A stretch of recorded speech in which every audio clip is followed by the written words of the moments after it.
علم حاصل کرو، کوئی شخص پیدائشی عالم نہیں ہوتا، اور جو علم والا ہے اور جو جاہل ہو کبھی یکساں نہیں ہوتی۔ تربیت کا پہلو تعلیم کے ساتھ پوری طرح سے وابستہ۔ ہمیں اپنی سوشل ذمہ داریوں سے دور نہیں بھاگنا چاہیے۔ آج آپ کے سامنے ایک SIR فارم کیا آ گیا تھا، ایسا لگ رہا تھا کہ پڑھی لکھوں کی کمی پڑ گئی ہے۔ ہمارے ساتھ وہی ہوگا جو اللہ نے لکھ دیا، یعنی شوق دلائیے بچے کو۔ محنت کرنے والے کی محنت کبھی رائگاں نہیں جاتی۔ تعلیم کے لیے آپ کو سرمایہ لگانا پڑے گا، وقت لگانا پڑے گا۔ ایک اچھے استاد کی رہنمائی بہت ضروری ہے۔ ہمارے ہاتھ میں ایک ہلکا سا قلم ہے، مگر ہمارے دوش پر ہے ساری کائنات کا بوجھ۔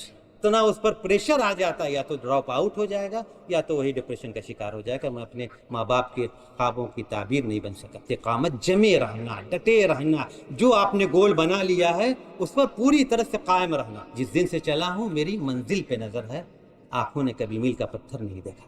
ابو معاذ صاحب کا جو اس پروگرام کے روح رواں بھی ہیں اور بانی بھی ہیں، ماشاءاللہ ہمیشہ فکر مند رہا۔ JNU ڈھابوں میں جب بیٹھ کر کبھی ہم لوگ ڈسکشن کرتے تھے تو یہ خواب کی بات آتی تھی کہ میں اپنے گاؤں میں ایک اسکول قائم کرنا چاہتا ہوں، اور آج اللہ کا لاکھ شکر ہے آپ کا اسکول قائم ہے۔ کہ صرف ہنگامہ کھڑا کرنا میرا مقصد نہیں ہے، میری کوشش ہے کہ صورت بدلنی چاہیے۔ اب میں جس شخصیت کو بلانے جا رہا ہوں، اول روز سے وہ دارالعلم سے وابستہ ہیں، ہر موقع پہ ہماری رہنمائی اور ہمارا تعاون کرتے ہیں۔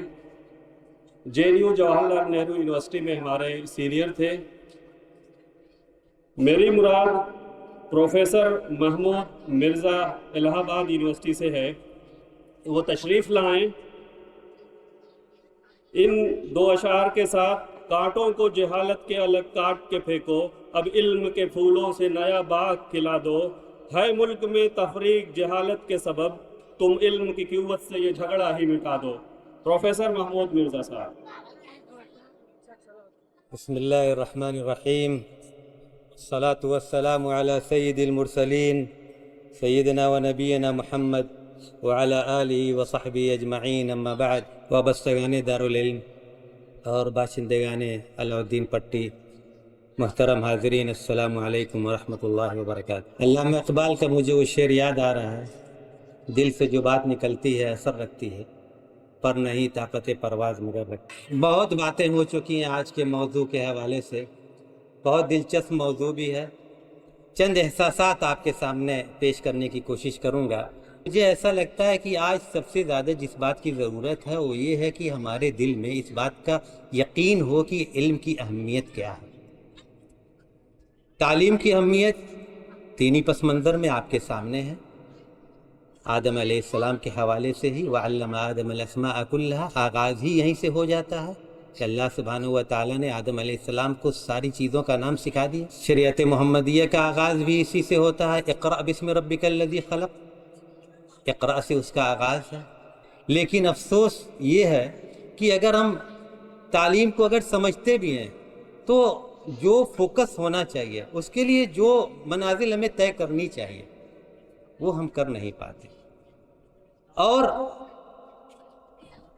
کچھ چیزیں آپ سوچئے ذرا کہ دین کے حوالے سے، دنیا کے حوالے سے کون سی ایسی چیزیں نہیں ہیں۔ الحکمت ضالۃ المؤمن، اتنی احادیث اس کے حوالے سے، قرآن کریم میں ساری باتیں آ رہی ہیں، لیکن ہم تب بھی غافل ہیں۔ امام شافعی کے حوالے سے میں چند باتیں آپ کے سامنے آج رکھنے کی کوشش کروں گا کہ تعلم فلیس المرء یولد عالما ولیس اخو علم کمن هو جاہل۔ علم حاصل کرو، کوئی شخص پیدائشی عالم نہیں ہوتا، اور جو علم والا ہے اور جو جاہل ہو کبھی یکساں نہیں ہو سکتے۔ ہمارے ساتھ پرابلم یہ ہے کہ اگر تعلیم کی اہمیت سمجھتے ہیں تو سوچتے ہیں کہ اس کو ریلیونٹ بنایا جائے، روزگار سے ہی جوڑ دیں۔ جتنے جلدی بچہ روزگار سے جڑ جائے گا سمجھیے وہ کلچرڈ بھی ہو گیا، ایجوکیٹڈ بھی ہو گیا، سب کچھ ہو گیا۔ حالانکہ ایسا نہیں ہے۔ تربیت کا پہلو تعلیم کے ساتھ پوری طرح سے وابستہ۔ تعلیم کو آپ تربیت کے بغیر مکمل نہیں کرا سکتے۔ میں امام شافعی صاحب کے ہی حوالے سے بس چند باتیں آپ کے سامنے رکھنا چاہ رہا تھا۔ اتنی بڑی شخصیت سوچئے، فن حدیث کے ماہر، فن فقہ کے ماہر ہے، علم و ادب کے ماہر۔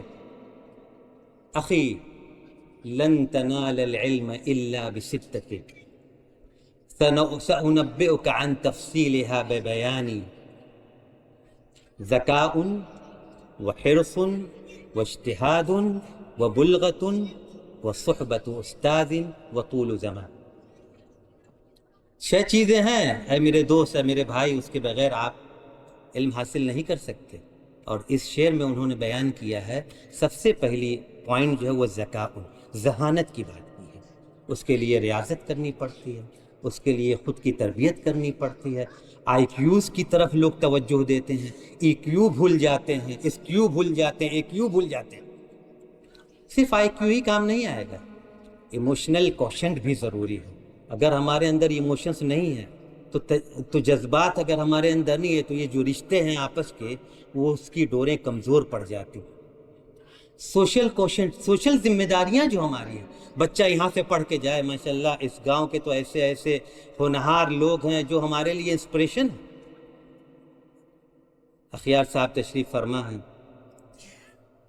عبداللہ زکریا ندیم صاحب این ڈی ٹی وی سے وابستہ تھے، وہ بھی اسی گاؤں کے ہیں. ابو معاذ صاحب ہیں، کافی لوگ ہیں جو ماشاءاللہ اسپائر کر سکتے ہیں آپ لوگوں کو، بچوں کو. بس ضرورت یہ ہے کہ روبرو ہوں، موقع موقع پر وہ آئیں اور بچوں کو جو ہے گائیڈ کرتے ہیں. ہمیں اپنی سوشل ذمہ داریوں سے دور نہیں بھاگنا چاہیے، سمجھنا چاہیے. آج آپ کے سامنے ایک SIR فارم کیا آ گیا تھا، ایسا لگ رہا تھا کہ پڑھے لکھوں کی کمی پڑ گئی ہے. ایک سمپل سا فارم ہم فل نہیں کر پا رہے ہیں. سوچئے، یہ سوچنے والی بات ہے. کتنا بڑا عالمیہ ہے، علی گڑھ مسلم یونیورسٹی، جامعہ JNU، نہ جانے کہاں کہاں سے لوگ. ٹھیک ہے بھائی، آپ اپنا فل کر لیے اور باقی لوگوں کو بھول گئے. سماج میں جو آپ کی ذمہ داری ہے وہ کہاں گئی؟ تو سوشل کوشنٹ بھی ضروری ہے، اور سب سے امپورٹنٹ جو میں سمجھتا ہوں ایڈورسٹی کوشنٹ بھی ہے. آج چند حالات ایسے پیدا ہو جاتے ہیں جس کی وجہ سے اس کا مقابلہ نہ کر سکے بچہ تو کہیں نہ کہیں جو ہے ڈپریشن کا شکار ہو جاتا ہے. عام بیماری ہو چکی ہے، ڈاکٹروں کی یہاں مریضوں کی تعداد بڑھتی جا رہی ہے. کیا بھائی ڈپریشن، بھائی کیا بات ہے، موبائل لیتے لیتے دیکھتے دیکھتے ڈپریشن کے شکار ہو گئے. تو بچوں کے اندر ایک یوں بھی ہونا چاہیے کہ وہ مقابلہ کر سکے اور دل میں یہ بات بیٹھ جائے کہ کل نہیں یصیبنا الا ما قد کتب اللہ لنا، ہمارے ساتھ وہی ہوگا جو اللہ نے لکھ دیا. تو پھر کس بات کا ڈر؟ جو اللہ تعالی نے ہم سے مطالبہ کیا ہے، جو ہماری ذمہ داریاں وہ ہم پوری کرتے رہیں. ذکاء و حرص کی بات کی ہے، یعنی شوق دلائیے بچے کو، اس کے اندر شوق پیدا ہو جائے علم حاصل کرنے کا، اور اتنی شدت پیدا کر دیجئے کہ سارا ماحول اس کے لیے تیار ہو جائے. اتنی شدت سے ہم نے تمہیں پانے کی کوشش کی کہ ہر ذرے نے تم سے ملانے کی سازش کی. تو وہ شدت تو پیدا کیجئے اپنے اندر، وہ شوق تو دلائیے بچے کے اندر. تھوپنے کی کوشش مت کیجئے، اس کی دلچسپی دیکھیے.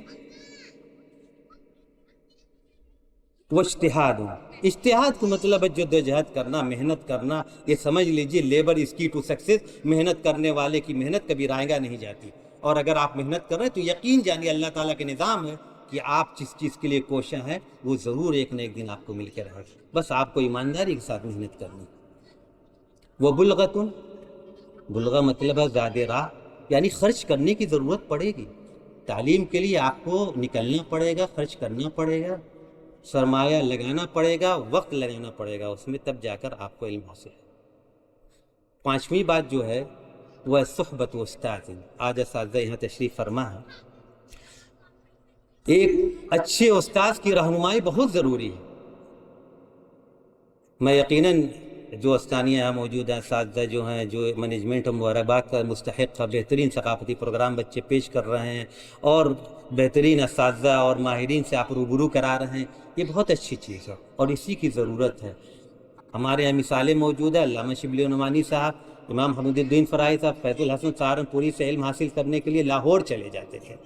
علم حاصل کرنا ہے تو محنت کرنا، اس کے لیے آپ کو اچھے اساتذہ کی بھی درکار ہے. اس لیے اساتذہ اگر ایسے ہیں اخلاص کے ساتھ بچوں کی طرف توجہ دیں، مجھے لگتا ہے کہ یہ مثبت ہوگا.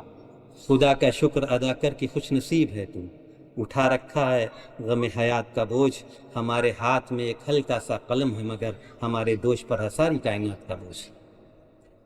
آخری پوائنٹ جو ہے وہ طول زمان.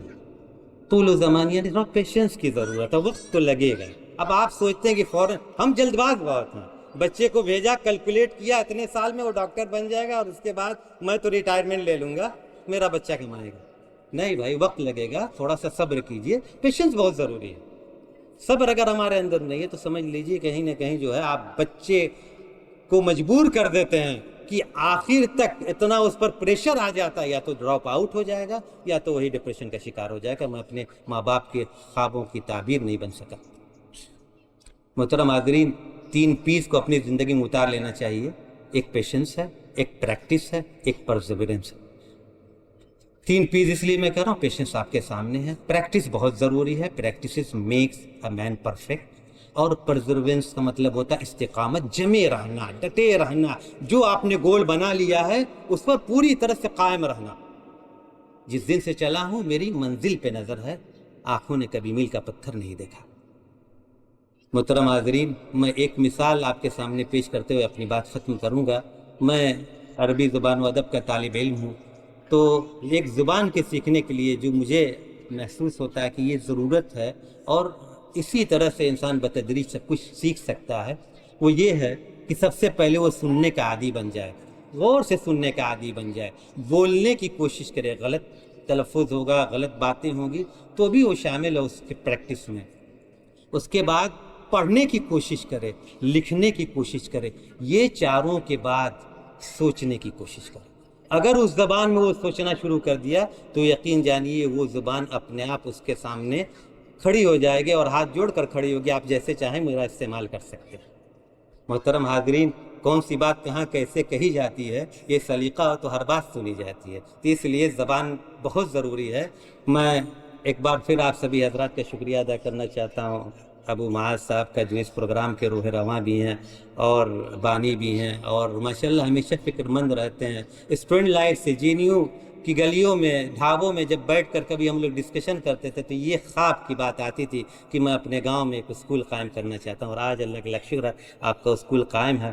میں آپ کو مبارکباد دیتا ہوں، اور میں اپنی بات اسی ایک شعر سے ختم کرنا چاہتا ہوں کہ صرف ہنگامہ کھڑا کرنا میرا مقصد نہیں ہے، میری کوشش ہے کہ صورت بدلنی چاہیے، اور میرے سینے میں نہیں تو تیرے سینے میں صحیح ہو کہیں بھی آگ، لیکن آگ جلنی چاہیے۔